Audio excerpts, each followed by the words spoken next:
મિત્રો, એક સમાચાર મુજબ ગુજરાતમાં દરરોજ 617 કેસો એક્સિડન્ટના નોંધાય છે. વિચાર કરો, આપણી ટ્રાફિક વ્યવસ્થા કેટલી ખરાબ છે. અને તેમાંથી પણ 15% તો ખાલી અમદાવાદના જ હોય છે.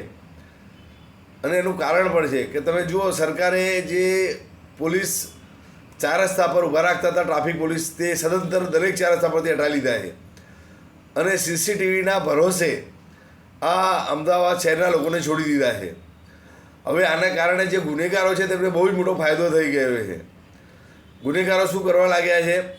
પોતાની જે નંબર પ્લેટ આવે છે તેની ઉપર સ્ટીકર લગાવી દે છે, અથવા તો તેને વાળી નાખે છે, અથવા તો જે તે નંબર હોય છે તેને ભૂસી નાખે છે.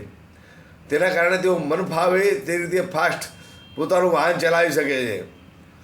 અને સાથે સાથે જે ડિલિવરી બોય હોય છે અલગ અલગ કંપનીના, 10 મિનિટમાં ડિલિવરી, 20 મિનિટમાં ડિલિવરી, આ લોકો પણ હવે પોતાની નંબર પ્લેટો ડેમેજ કરીને જેટલી જલ્દી પહોંચી શકાય ગ્રાહક સુધી તેટલું જલ્દી પહોંચવાનો પ્રયત્ન કરે છે.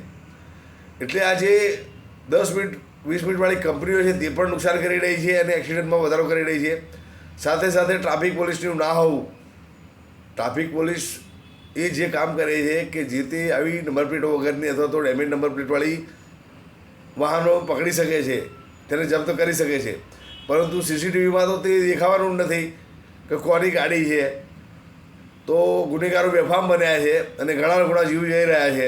પરંતુ સરકારે એટલો બધો વિકાસ કર્યો છે કે થોડા વર્ષો પહેલાં જે ટ્રાફિક કોન્સ્ટેબલો 4 રસ્તા પર ઊભા રહેતા હતા તેમને સદંતર દરેક ટ્રાફિક સિગ્નલ પરથી ગુમ કરી દીધા છે. જો દોસ્તો, કેટલો જોરદાર વિકાસ થઈ રહ્યો છે.